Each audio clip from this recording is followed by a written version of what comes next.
Okay, thank you very much. Now, today's topic will be about pneumonia. This is, you know that very well that pneumonia is one of the leading cause of people to go to hospital. It's also a leading cause of people in some way other. It's one of the top diseases to make people die. And it's a disease of concern, especially people who are extremities of life. Very young people, very young people. Pneumonia is a very key thing in terms of standards so that you know how to prevent it. And you know that very well that it's a big problem, it's a big burden in our setup. So it's very important for us to study about pneumonia.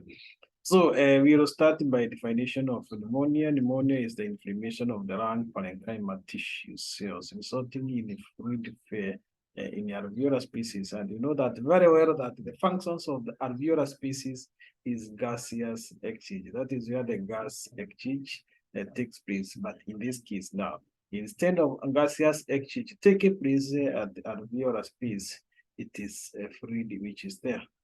Meaning what? Water exchange is displaced. Gaseous exchange is displaced, meaning that this patient is not getting enough oxygen, is not getting out enough carbon dioxide from the body. Then you know that that patient now started developing what?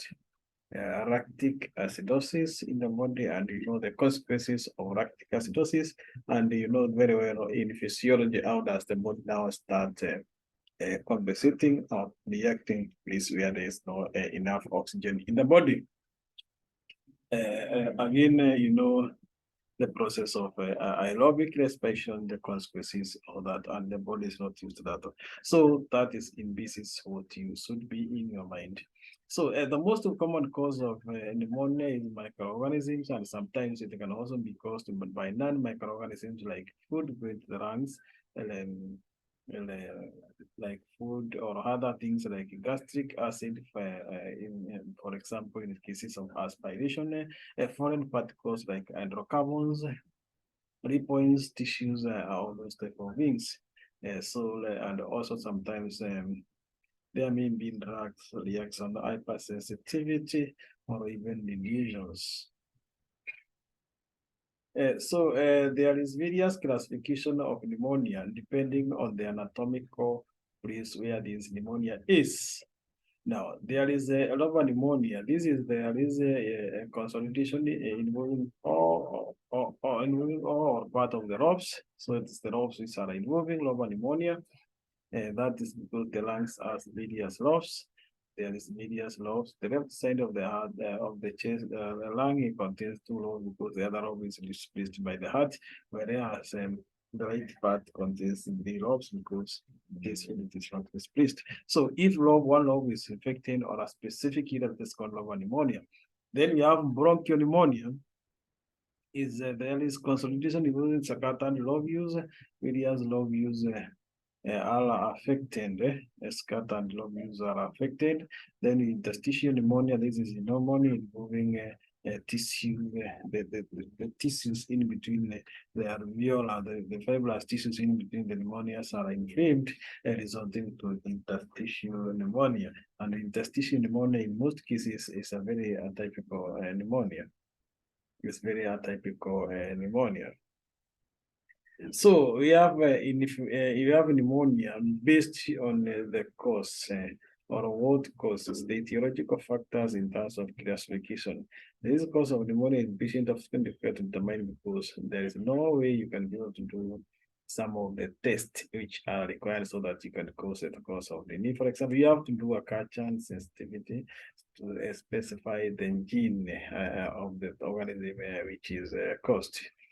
In low-income countries, this is a type of way of a little bit tedious, expensive, and you may lose the patient in the process of doing this one because the people will not have started the treatment.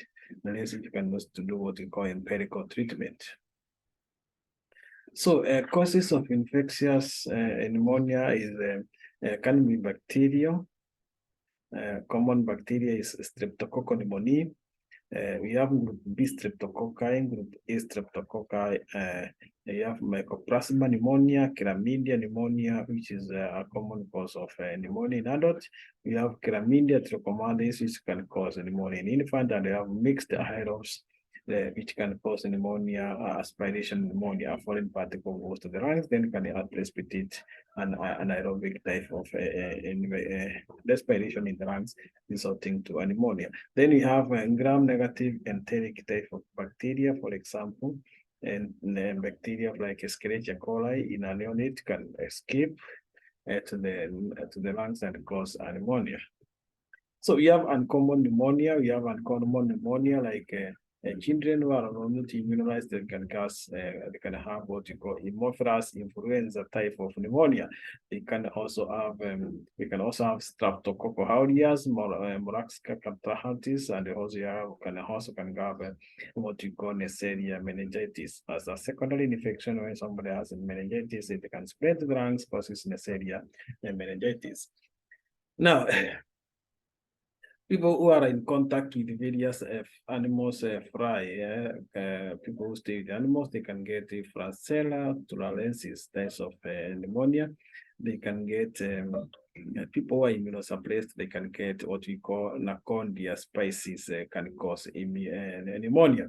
Then if you become in contact with animals, you can get what is called Chlamydia stasis, type of pneumonia infection. Then we have people come into contact with rats, which transmit the disease called plague, and the plague is caused by a disease called Yersinia pestis, and it is transmitted by rats. So we have another cause of disease, especially if you're becoming into contaminated water, like it's a period of water in Mombasa. There is all funds everywhere, so people can get Legionella species type of pneumonia.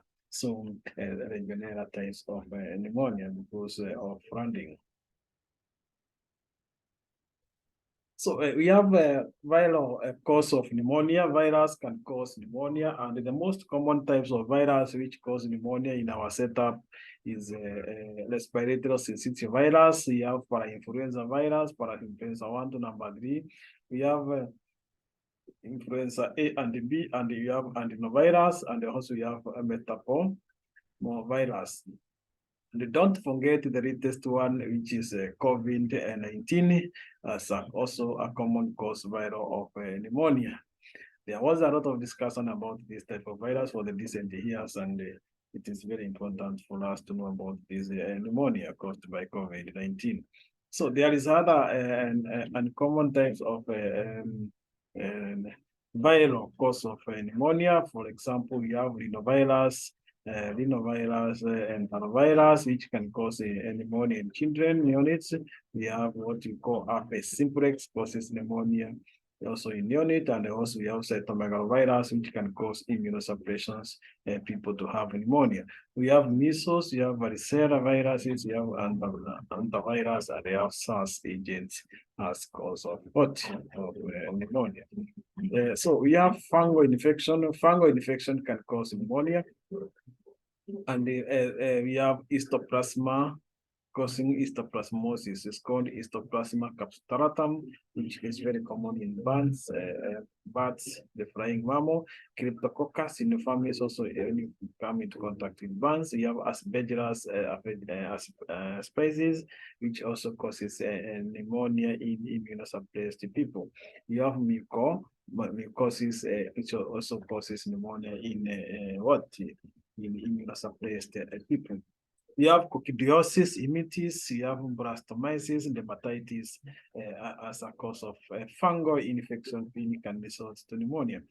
Then we have rickettsia. Rickettsia is a type of microorganisms which lives inside another microorganisms, and the most common one is Coxiella bonneti, which is very common in goat and sheep and cattle. Rickettsia and rickettsia. This type of disease causes something called typhus, and also they can cause what we call rocky mountain types of disease. Then we have Mycobacterium. Mycobacterium is the Mycobacterium in the spices which cause the TB. We have Mycobacterium tuberculosis can cause a TB. And this one is very common in developed people countries. Now, Mycobacterium avium also is another type of intracellular which can cause pneumonia in the suppressed immunosuppressed people. Then we have parasitic type of pneumonia, pneumocystic carinae, which is the leading cause of pneumonia in immunosuppressed and also in the HIV patient and people who are using steroids. You have eosinophilic called liver syndrome caused by worms, which does lung migrations. Migrations, micro worms can lead to eosinophilic, which is a more of allergic reactions. People can have a persistent dry cough, and this one can make the lungs produce a lot of excretions resulting to pneumonia. Now, non-infectious agents like aspiration of food, gastric acid, foreign particles, and hydrocarbons like kerosene, lymphoid substances, and like aspiration of amniotic fluid can result to what? Can result to pneumonia. So let us look at pneumonia at various stages of life, because as you grow, your immunity and skin adaptations and the body adaptations is very different. So there are various types of microorganisms which can cause various types of infection at various stages.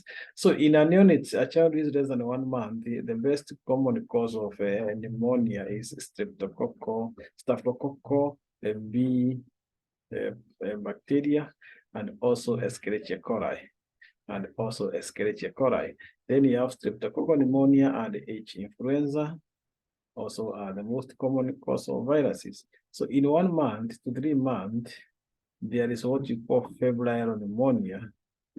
Febrile pneumonia. If the child is 1 to 3 months and the child is having a febrile pneumonia, the respiratory syncytial virus is one of the most common influenza virus, parainfluenza virus, and adenovirus. You have streptococcus pneumoniae and human influenza virus are the most common cause of what? Pneumonia in that age. So we have the other one, the children is 1 month, 3 months, but the child does not have fever, yet the child is having pneumonia. So the most common type is Chlamydia trachomatis and Mycoplasma hominis.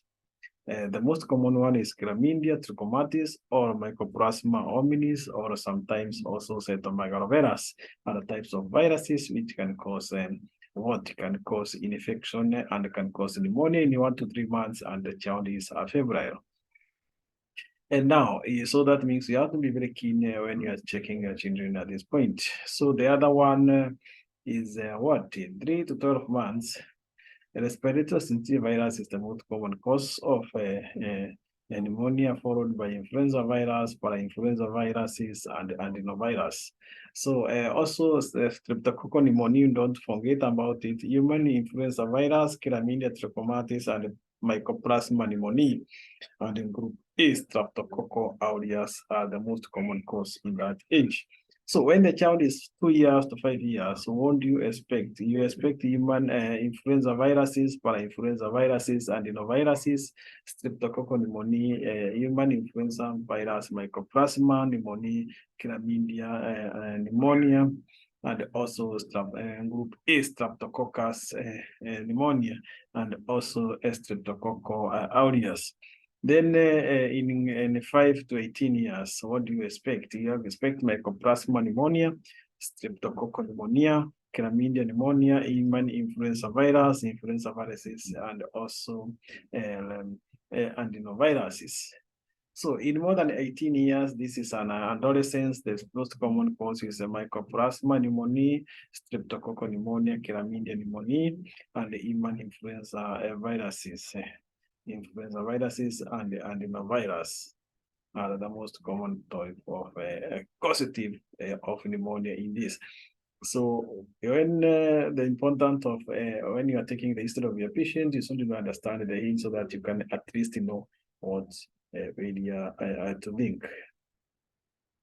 So in hospitalization of children with pneumonia, children always less than 6 months, always they have to be admitted in the ward if they have pneumonia. sickle cell anemia with acute chest syndrome. Those type of children also should be what should be admitted in the ward. Multiple rubber pneumonia, involvement in immunosupply, toxic appearance if the child is becoming toxic. Severe respiratory distress requires requirement for supplement oxygen, dehydration, vomiting, and no response to oral antibiotics or no compliance by the parent. At that point, you should admit that a child in the hospital. So there is what we call recurrent pneumonia. That is the current pneumonia, that is pneumonia which comes and go now and then. It can be associated by so many things like hereditary disorders, like cystic fibrosis of the lungs and sickle cell disease can make the children to be admitted in the hospital now and then because of pneumonia. Disorders of immunity like AIDS also is another common cause of children to be admitted in the hospital several times. Then you have Bruton angamanglobulinemia, selective immunoglobulin G subclassical deficiencies, and common variable immunodeficiency syndrome. Severe combined immunodeficiency syndrome also are the most common cause of children to have this one. So these are cases where the children has a low immunity. Another cases is disorder of the leukocytes, like chronic granulomatous diseases, immunoglobulin, and E syndrome, leukocyte adhesions defect. And this one can make the children to be admitted in the hospital. Another cause which can make the child to be admitted in the hospital is if there is a TB, and then they can get a secondary bacterial infection resulting to pneumonia, which can settle in the cavity, or even a fungal infection can settle there in the cavity and make there is recurrent admission. Another one is drug resistant. Another one is children who are malnourished. Also should be investigated for recurrent pneumonia or sometimes also TB. So disorder of the cilia, also like immotile cilia syndrome, Cartagena syndrome, also are the common causes of what? This is where there is a problem in the hair, along the airways, which makes the filtrations that makes it interfered with. So at this case now, you have to do what you call what you can do a reconstructive surgery so that you can correct this one. So you have anatomical disorders like sequestrations, lobar emphysema, like esophageal reflux, foreign bodies, tracheoesophageal fistula, and then you have gastrointestinal reflux, bronchiectasis, and aspiration are also cases where there is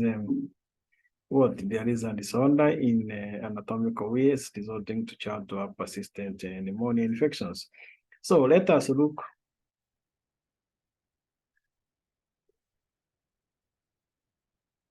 at the pathogenesis of pneumonia. Let us look at the pathogenesis of pneumonia. So the lower respiratory tract is normally sterile and in a normal person. So physiological defense mechanism including mucociliary clearance and propeptesis of the normal secretions such as secretory immunoglobulin R, which you know that is a defense mechanism. Then we have clearing of the airways by coughing, immunological defense mechanism allowing limiting invasion of pathogenic organisms, including macrophages are present in alveolar species and the bronchial secretory secretes immunoglobulin A and other immunoglobulin so that the body can have a defense mechanism. But sometimes all these ones may not be in order or may be defect in it, which can result to microorganisms inhibiting the lungs in the alveolar species and then resulting to air accumulating in the alveolar species. Now, for example, these are the symptoms of pneumonia, and it depends with various things. For example, you can have end close of appetite, mood swing, you can have low blood pressure, you can have the heart pumping at a very high rate, you can have joint pain, the stomach, you can have nausea and vomiting, the mass can have the TV, the lungs can cough, dispute regular and sometimes chest pain. So we can always systemic like eye fever, fevers, and also sometimes the skin can become brunette because of what? Because of lack of, we call it a central cyanosis. So we have viral pneumonia. Usually, viral pneumonia usually results in kind of infections around the airway, accompanied by indirect injury to the respiratory epithelium, resulting in an airway obstruction from swelling, abnormal secretion, and cellular debris, small caliber of airway in young infant, making them particularly susceptible to severe infections. So viral infection predisposes to secondary bacterial infection that is disturbing the normal host defense mechanism, alteration, secretion, and modifying the bacterial flora. So this virus and the most common cause of virus in this case, which has been recent in of concern, was COVID-19. So bacteria infections, the pathogen process varies accordingly to the invading organisms. If the cause is a Mycobacterium pneumonia attaches to the respiratory epithelium, inhibit the serial reaction, so the serial is unable to protect, to filter, and this leads to cellular destruction and inflammatory response in the submucosa. As the infection progresses and swallowed cellular debris, infection may cells and mucus that cause the area obstruction, which is spread of infection is subject to along the bacteria, the bronchium, the same way as a viral inflammation. When you have a streptococcal pneumonia, there is production of rhocoedema, exudation, to the alveolar species, and this results to the proliferation of organisms, and they have spread into adjacent tissues of the lungs, and they often result in the characteristics of lobar pneumonia, involvement. Group A, Streptococcus pneumonia, their pathology is that they cause necrosis of the tracheum bronchium mucosa, formation of the large and the formation of large amount of exudate edema and local hemorrhage with extension into the alveolar septa and in the of lymphatic vessels and the alveolar and perineal cavity. Now, Streptococcus aureus types of pneumonia, there is a production of toxins and enzymes as hemolysis, coagulation, and streptococcus kinase. It causes bronchopneumonia, often unilateral, characterized by presence of hemorrhagic necrosis and irregular areas of cavitation of lung parenchyma.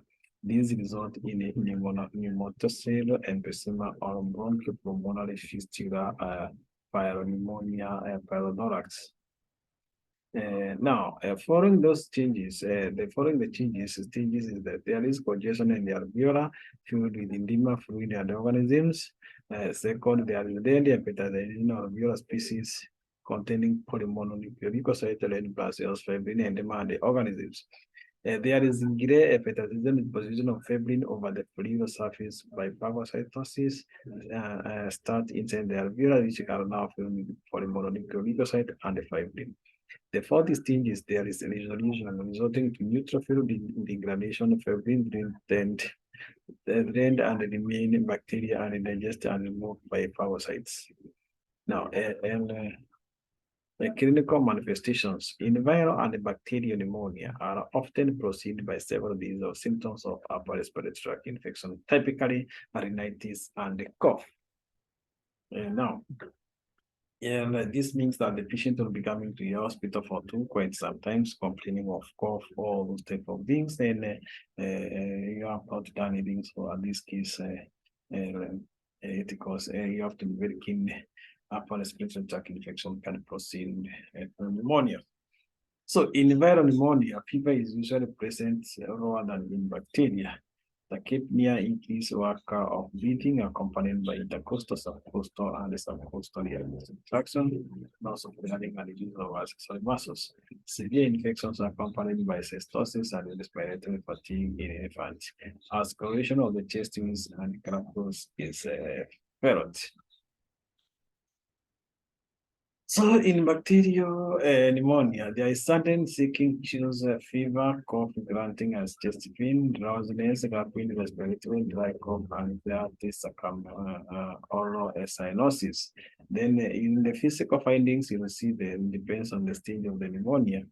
Diminished breathing sounds, scattered crackles, and wrong eye all over the affected lungs. So increase in consolidation or complications. as efficient emphysema and pyromolax dryness and percussions and bleeding sounds. So diminished abdominal distension because of gastric irritation from swallowed air or ileus. So abdominal pain in dual pneumonia sometimes occur. Liver may seem enlarged because done one and diaphragm secondary to hyperinflation of lungs. Neck rigidity without meningitis in the upper lung is what is always commonly seen. So how do you diagnose pneumonia? You can do a chest X-ray to diagnose pneumonia. To see, you can see things like pulmonary effusion, you can see things like cavity, you can see things like consolidations and emphysema. So viral pneumonia X-ray, it is hyperinflated with bacterial intestinal infiltration pneumonia and normal consolidations.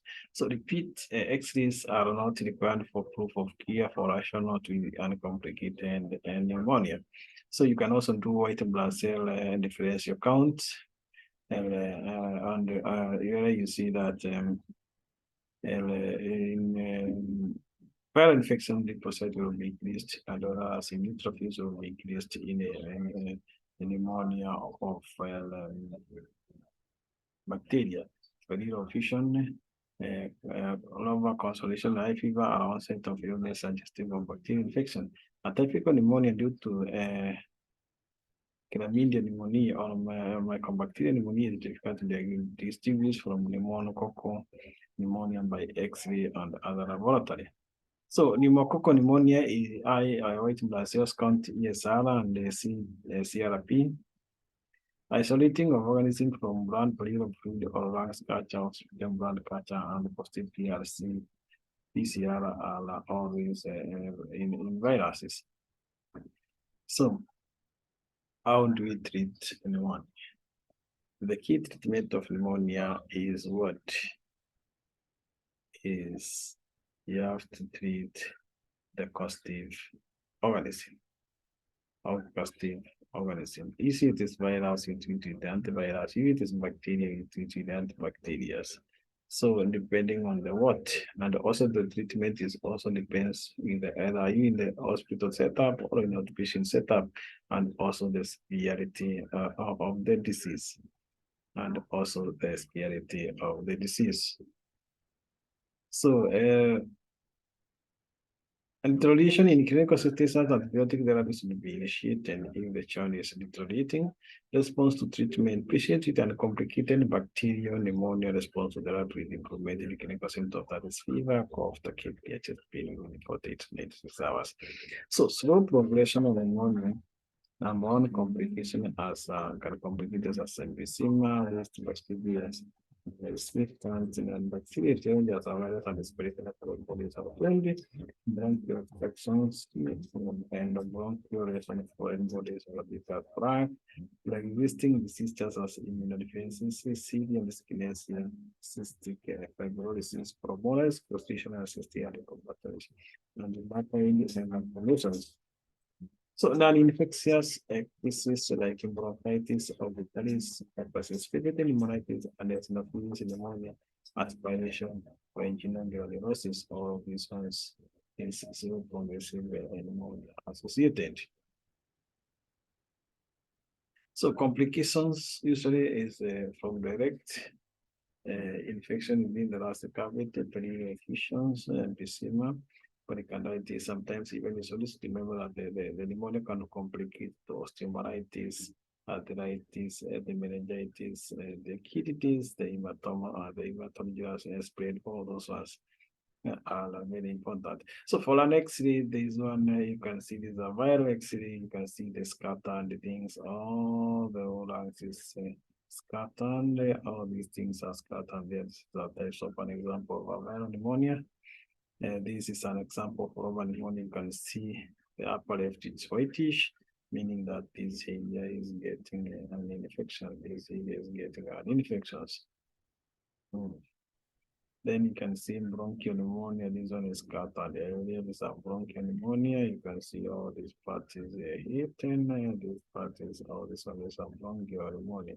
And this type of patient, you should always investigate things that can be secondary to TB. Then Staphylococcus aureus type of pneumonia. This is how the X-rays look like in a Staphylococcus types of pneumonia patients. And that is the end of our today's lecture in terms of TB, of pneumonia. I've seen definition of pneumonia, the positive, the treatment, the clinical symptoms, the X-rays, types of how it is done. Now, you should also remember that there is other investigations which can be done, like mantle test, you can do a full hemogram, you can do sputum for analysis. All those ones are very important when you are doing pneumonia and investigations. Now, thank you very much for listening to this class. Asante.